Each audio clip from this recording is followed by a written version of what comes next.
Coloque-se em pé, pois assim afirmamos nosso respeito e reverência para com o livro de Deus, e começaremos com uma leitura na profecia de Sofonias, finalzinho do Antigo Testamento, é o quarto livro voltando do final.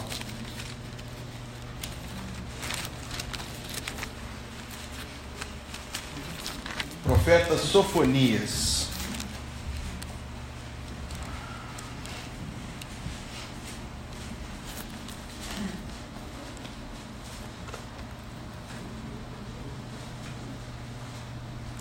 Temos encontrado? Sofonias. Zacarias, Malaquias, estou falando do final. Malaquias, Zacarias, Ageu, Sofonias.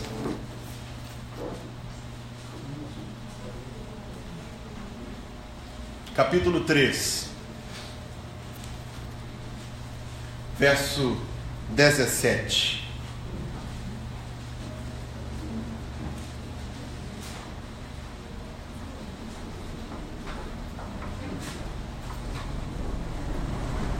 Onde lemos: o Senhor teu Deus está no meio de ti, poderoso para salvar-te.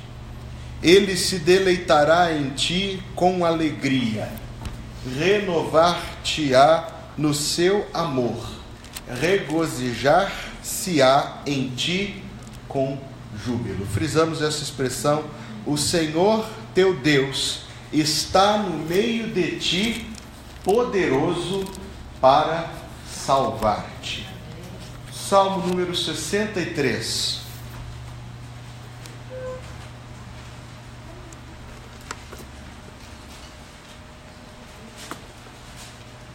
O Salmo de número 63.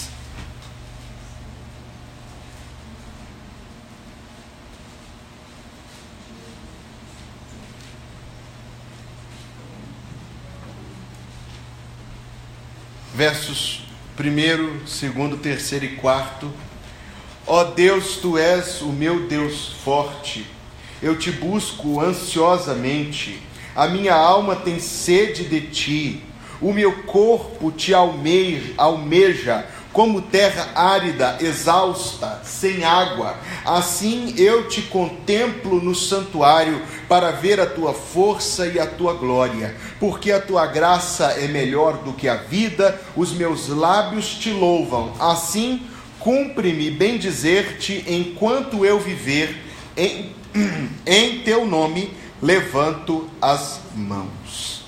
Mais uma leitura no Salmo número 31.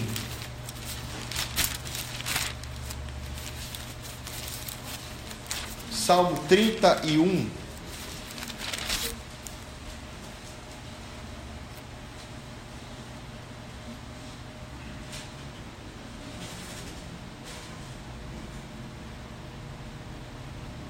Versos 19 e 20.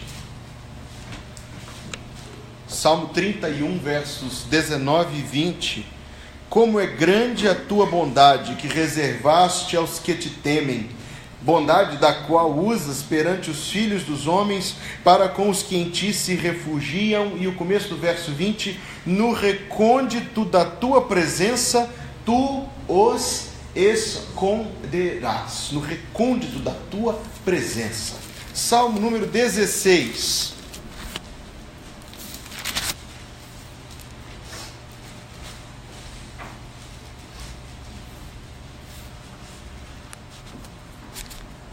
Verso número 11. Tu me farás ver os caminhos da vida, na tua presença há plenitude de alegria, na tua destra delícias perpetuamente. E mais um em Efésios capítulo 1. Passei pela Bíblia.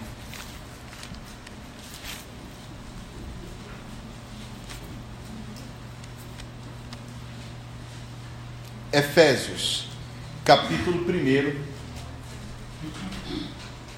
em que o pastor leu o verso 3 e o verso 4. Bendito o Deus e Pai de nosso Senhor Jesus Cristo, que nos tem abençoado com toda sorte de bênção espiritual nas regiões celestiais em Cristo, assim como nos escolheu nele, em Cristo, antes da fundação do mundo, para sermos santos e irrepreensíveis perante Ele. Conferiu aí? Que Deus coloque essa palavra no nosso coração. Pode se assentar.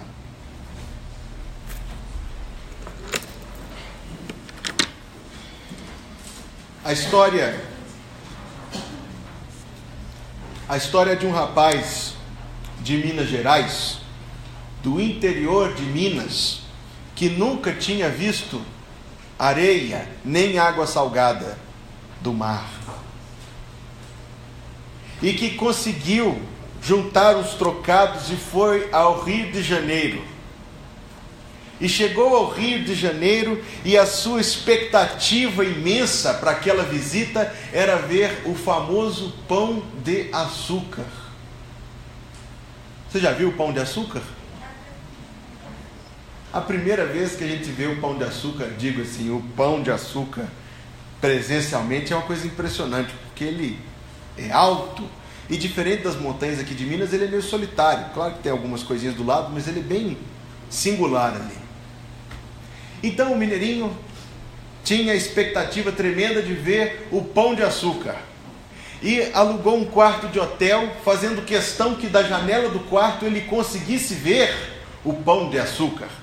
Chegou no hotel e o moço da recepção disse a ele: olha, agora não está uma hora boa para ver, você tem que acordar bem cedo de manhã, porque bem cedo de manhã você vai vê-lo na sua máxima força, na sua plenitude. Ele não deu ouvido, abriu a janela, olhou, tadinho, que tristeza, a poluição estava subindo. Ele viu tudo que tinha de fumaça tóxica no Rio de Janeiro naquele dia, mas o pão de açúcar ele não viu. Triste, foi dormir.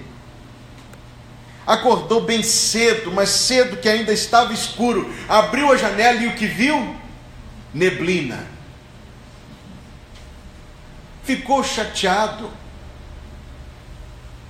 Passou um tempo, abriu de novo a janela, ainda estava escuro, e o que ele viu? Neblina. E depois de mais algum tempo, o sol foi nascendo, a neblina se desfez, e começou a luz do sol dourada a envolver aquela linda montanha, e aí ele viu, que beleza, ele viu o pão de açúcar. Embora a montanha estivesse ali, a poluição impedia que ele visse. Passado algum tempo, embora ela estivesse ali, com todo o seu tamanho, com toda a sua beleza, a neblina impedia que ele a visse. E nós não poderemos ver, nem reconhecer a presença de Deus em nossa vida, enquanto houver poluição de um lado e neblina do outro.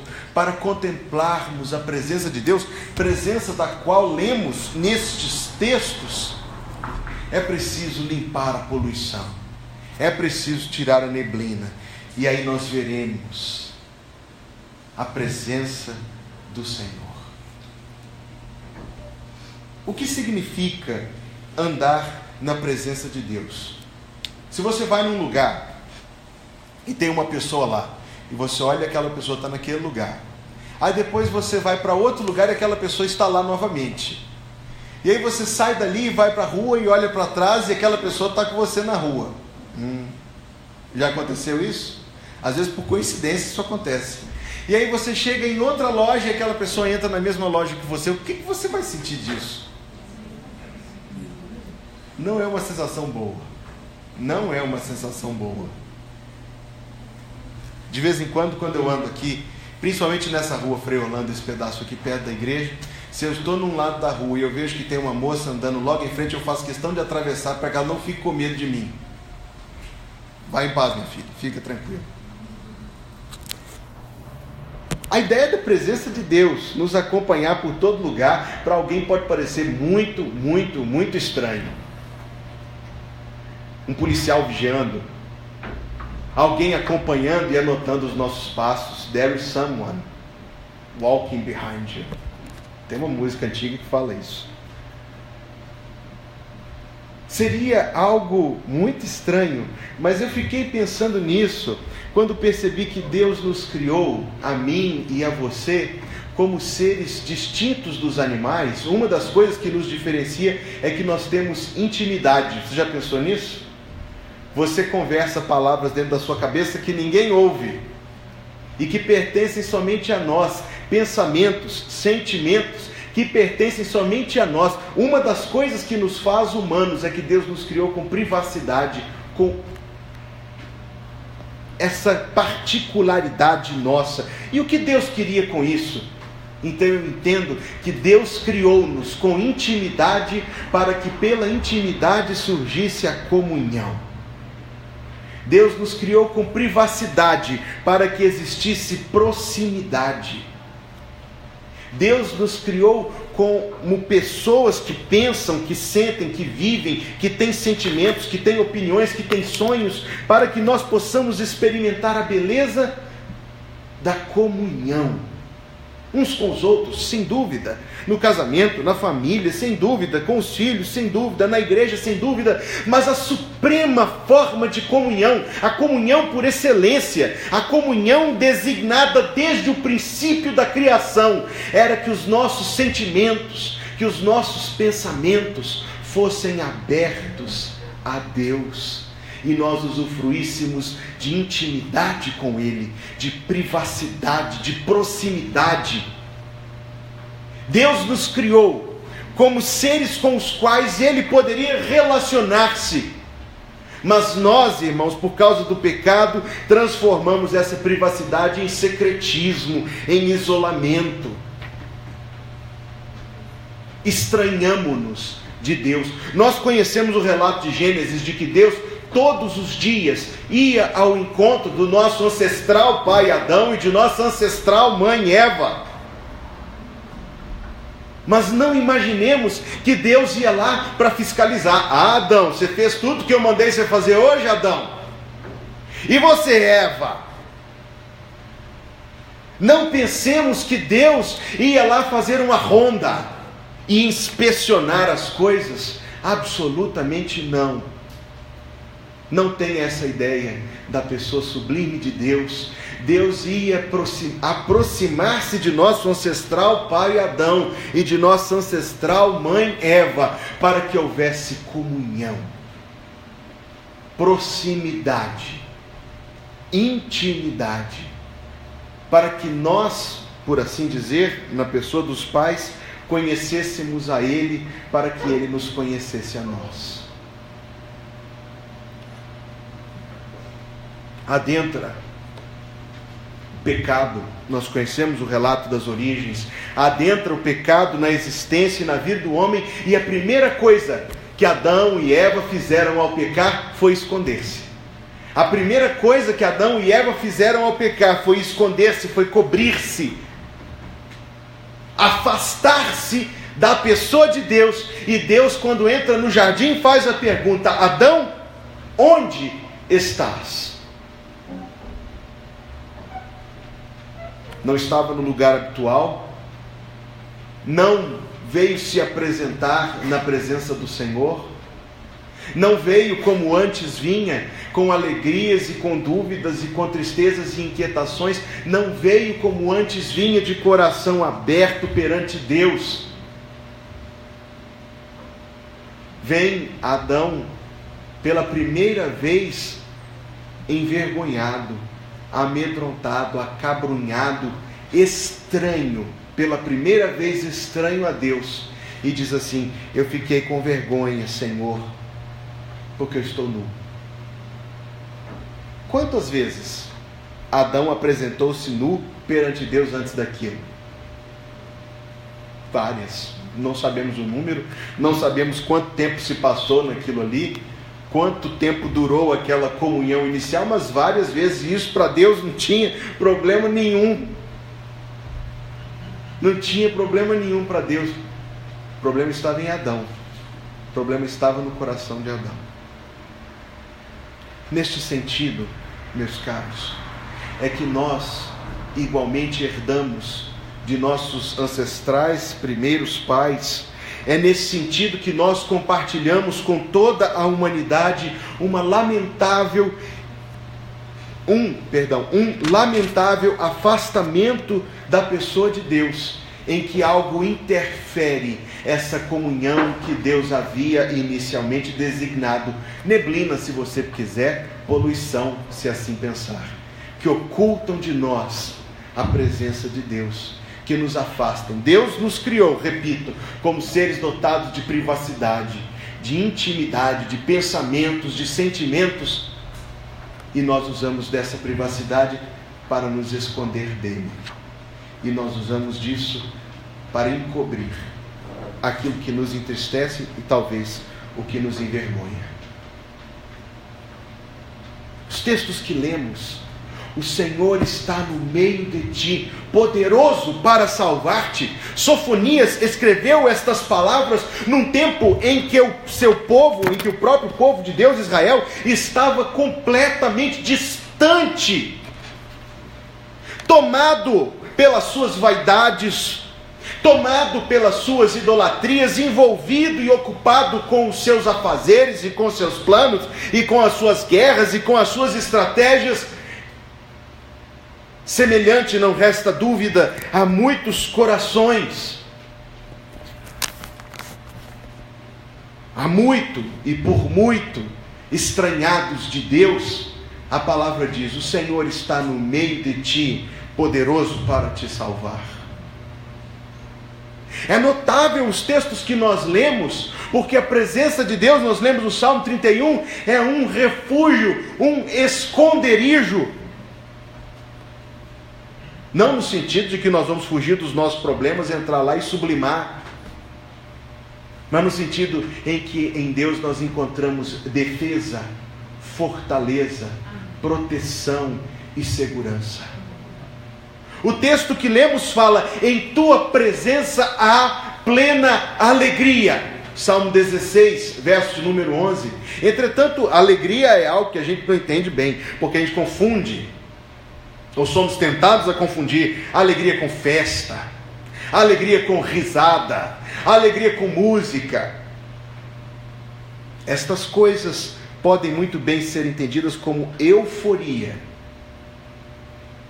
podem bem ser nomeadas como excitação.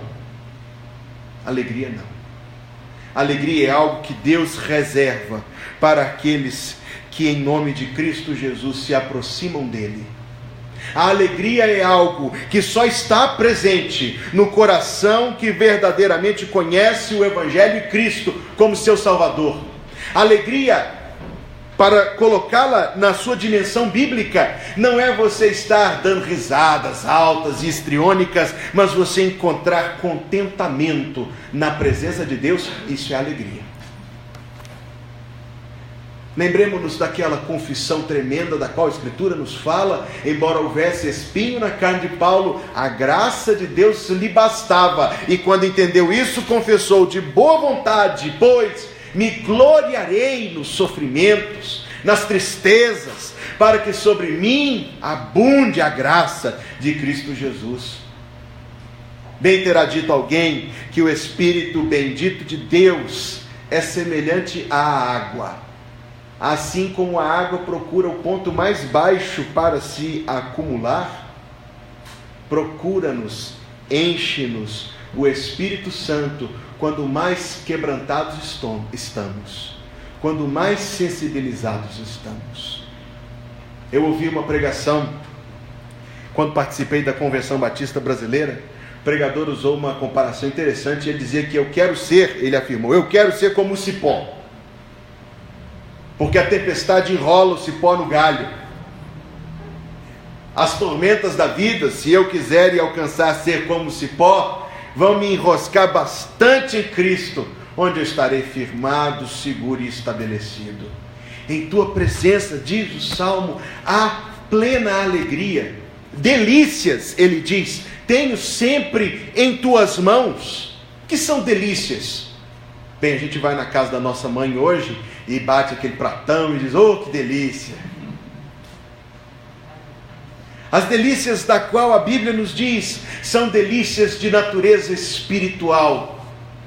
delícias que deleitam o nosso coração, delícias que nos envolvem, atraem e maravilham para com Deus. Estar na presença de Deus. Você já se encontrou com alguém no centro da cidade, na Carijós, na Caetés, na Timbiras, naqueles índios que tem lá no centro de Belo Horizonte? E aí você estava passando e passou uma prima sua, ou alguém que você conhece do seu lado, e a pessoa não te viu. Todos nós já experimentamos isso. A gente sai e fala assim: ó, fulana me encontrou, nem olhou para mim. A presença de Deus não é uma presença pela qual nós passamos vagueando e passeando, embora muitos haja que passem por Deus assim. Entramos no santuário, no lugar precioso do culto, e entretanto passeamos pelo santuário, não participamos do culto, entretidos talvez com nossos próprios pensamentos ou com a pessoa ao nosso lado, não percebemos que a sublime e suprema pessoa divina aqui se encontra entre nós. Tem mãe que cozinha, se hoje é dia das mães, que cozinha e coloca pimentão verde na comida. Tem gente que gosta disso. Deus tem misericórdia. E aí a mãe faz aquele prato delicioso, mas se servir para mim com pimentão verde, o amarelo vai, o vermelho vai, mas o verde não vai. E a gente não gosta daquele negócio, eu não gosto daquele negócio. Mas há quem se sinta triste, fala assim: poxa vida, eu fiz esse pimentão aqui recheado com tanto carinho, você não vai comer. É muito triste quando a gente não dá valor ao esforço de alguém. E é muito triste quando o sangue de Cristo, vertido para que possamos prestar culto a Deus, não é em nosso coração apreciado e valorizado. E quando o culto que para Cristo custou sangue, é para nós algo dispensável. Não, irmãos, não, irmãs, estamos falando aqui de estar na presença de Deus, presença santa, presença majestosa, presença singular, presença que de longe acima qualquer outra. Isaías, quando entrou pelas cortes do templo, tremeu diante da presença do Senhor. E supõe que naquela mesma hora tinham muitos passando ao redor do templo que nem se deram conta do que estava acontecendo ali. Cristo Jesus não morreu para que passeemos na presença de Deus. Não é na presença de Deus que nós vamos nos esquivar, nos acabrunhar, nos ressentir, ou ficar como Marta e Maria. Na verdade, como uma delas apenas, como Marta, mexendo com algo para lá, mexendo com algo para cá, ocupado dali, correndo para lá, e depois diz: Senhor, olha aí, eu estou com o serviço todo e minha irmã não está fazendo nada. Marta, Marta, andas ansiosa e preocupada com muitas coisas, mas uma só é necessária. Maria escolheu a melhor parte, e esta não será tirada. Não devemos trocar a comunhão com Deus em sua presença por nenhuma outra coisa. Ou quando alguém diz assim, como eu poderia exemplificar isso? Tem alguém sentado numa cadeira com o celular na mão. E aí a pessoa passa e diz assim: você viu fulano passar aí? Ó, não sei, eu estava aqui. Não, a presença do Senhor, irmãos, não é aquilo em que vamos nos distrair, não. A presença do Senhor, a presença de Deus em nossa vida há de ser a experiência mais sublime e contínua, renovadora de forças, que nos encherá de paz e de esperança. Estar em comunhão, ter acesso à presença de Deus é algo que deve nos encher de maravilha e de adoração, e deve nos levar a usufruir estas bênçãos que nós ali encontramos, de paz, de luz, de delícias, de alegria, de salvação. Bênçãos sobre toda a nossa vida quando estamos na presença de Deus. A família experimentou a morte da mãe. E então alguns amigos ofereceram ao viúvo e à sua filhinha pequena um lugar para poder passar a noite, e disseram: por favor, vem dormir na nossa casa. Mas ele respondeu: não, eu creio que Deus nos abençoará, e voltaram para casa. Deita-se o pai com a menina na cama para fazê-la dormir, e ela custa aquietar o coração, fecha os olhos um pouquinho, depois acorda assustada e pergunta: pai, você está aqui? E ele segura a mão da filha e diz: minha filha, seu pai está aqui, pode descansar. E depois que a menina dorme, o homem sente a dor profunda no seu coração e olha para o alto e diz: pai, o Senhor está aqui. Para ouvir do Espírito de Deus as palavras benditas do profeta: não temas, porque eu sou contigo.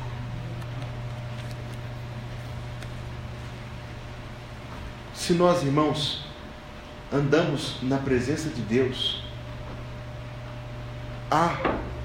não é possível que andar na presença de Deus seja igual a andar sozinho. Não é possível que andar na presença de Deus seja igual a andar por nossa conta e própria compreensão. Não é possível que andar na presença de Deus não produza em nosso coração um sentimento de respeito e reverência para com Ele, uma compreensão de que Deus é digno do nosso respeito, da nossa reverência, da nossa adoração mais sincera. E isso não é somente isso, irmãos, mas produz em nosso coração paz diante das circunstâncias da vida. Produz em nosso coração segurança, por saber que pode acontecer o que for, temos Deus conosco, por isso não temerei, diz o Salmo 46, ainda que a terra trema e que os montes se lancem ao mar. Produz em nosso coração esperança. Vede que grande amor nos tem concedido o Pai, a ponto de sermos chamados filhos de Deus, e verdadeiramente o somos, e não sabemos o que seremos, mas temos a esperança de encontrá-lo, vê-lo como Ele é. Andar na presença de Deus produz em nossa vida esperança, irmãos. Permita até usar essa palavra, mas uma paz que é a verdadeira tranquilidade. Uma profunda certeza. Uma profunda certeza. Deus está comigo. Não temerei o que me possa fazer o homem.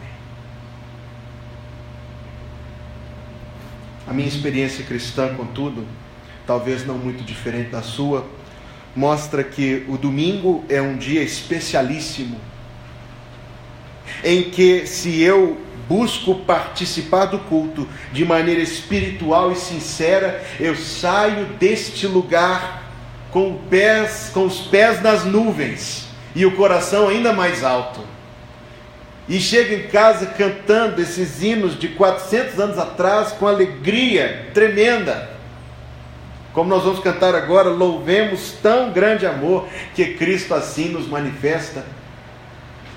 E recito os textos da pregação, os textos da leitura bíblica. Entretanto, encontro, e talvez encontres também, que ao longo da semana esse sentimento se dissipa. Como, irmãos, podemos não somente estar, mas permanecer na presença de Deus? Um dos textos que lemos diz respeito a isto: ó Deus, Tu és o meu Deus forte, eu Te busco ansiosamente, a minha alma tem sede de Ti, o meu corpo Te almeja como terra árida e exausta, sem água. Não resta dúvida que as bênçãos da comunhão com o Senhor, normalmente nós as perdemos tristes, ai de nós, Por que nos envolvemos com outros trâmites? Por que o nosso coração se envolve com outros sentimentos? O que fazer? O que fazer? Deus dava aos israelitas maná uma vez por mês. E todo mundo ia lá. Corrijam o pastor quando o pastor falar heresia. Todos os dias.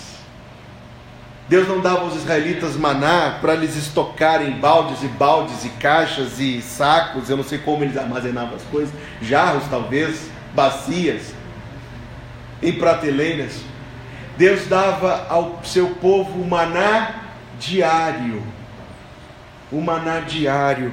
E a nossa alma resseca como a terra sem água, se não buscarmos a comunhão que Cristo para nós adquiriu com Deus todos os dias. Bem de manhã, embora o céu sereno pareça um dia calmo anunciar, vigia e ora o coração pequeno, pois mesmo esse dia que parece calmo, um temporal pode abrigar. Ao meio-dia, e quando os sons da terra abafam mais de Deus a voz de amor, recorre à oração, evita a guerra e goza paz com o Senhor. Ao fim do dia, após os teus lidares, as tuas lutas diárias, relembra as bênçãos do celeste amor e conta a Deus prazeres e pesares, deixando em suas mãos a dor. Bem de manhã e sem cessar, o que, irmãos? Vigiar sim e orar. E sem cessar vigia a cada instante, que o inimigo ataca sem parar. Só com Jesus, em comunhão ocasional, constante. Em comunhão dominical, constante. Só com Jesus em comunhão constante é que o fiel vai triunfar. Bem de manhã e sem cessar, vigiar sim e orar. Mas resta uma última colocação. Pois que nós não podemos voltar à presença de Deus como saímos. Quando nossos pais primeiros, quando nosso ancestral pai Adão e quando nossa ancestral mãe Eva pecaram, baniram não somente a si próprios, mas baniram também a nós de acessar a presença de Deus. É preciso voltar por um outro caminho. Diz assim a carta aos Hebreus: tendo, irmãos, intrepidez para entrar no Santo dos Santos pelo sangue de Jesus, pelo novo e vivo caminho que ele nos consagrou pelo véu, isto é, pela sua carne, e tendo um grande sacerdote, que é Jesus, sobre a casa de Deus, aproximemo-nos com sincero coração, em plena certeza de fé, tendo o coração purificado da má consciência e lavado o nosso corpo com a água pura.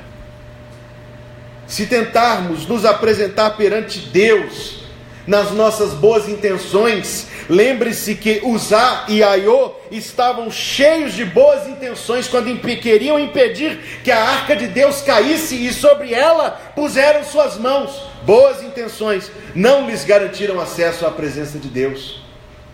Se quisermos adentrar na presença de Deus como Nadab e Abiú, e eu estou citando nomes do Antigo Testamento que não ajudam, mas eram filhos de Arão, que em vez de fazer o que Deus lhes mandava fazer, fizeram o que suas próprias consciências lhes ditavam, e foram banidos perpetuamente da presença de Deus. Não façamos assim. Para ter acesso à presença de Deus hoje e para sempre, somente pelo sangue de Jesus. Se há pecado em nossa vida que nos priva da comunhão com o Senhor, a consciência culpada pode ser purificada pelo sangue de Jesus.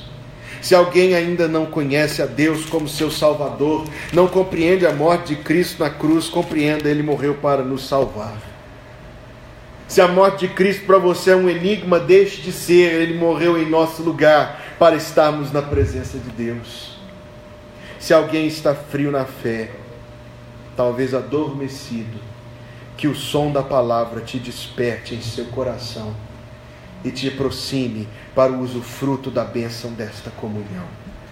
Tendo a Jesus, o Filho de Deus, como grande sumo sacerdote que penetrou os céus, conservemos firmes a nossa confissão, porque não temos sumo sacerdote que não possa compadecer-se das nossas fraquezas, mas ele foi tentado em todas as coisas como nós, mas sem pecado. Acheguemo-nos, portanto, confiadamente ao trono da graça, a fim de recebermos misericórdia e acharmos graça para socorro em ocasião oportuna.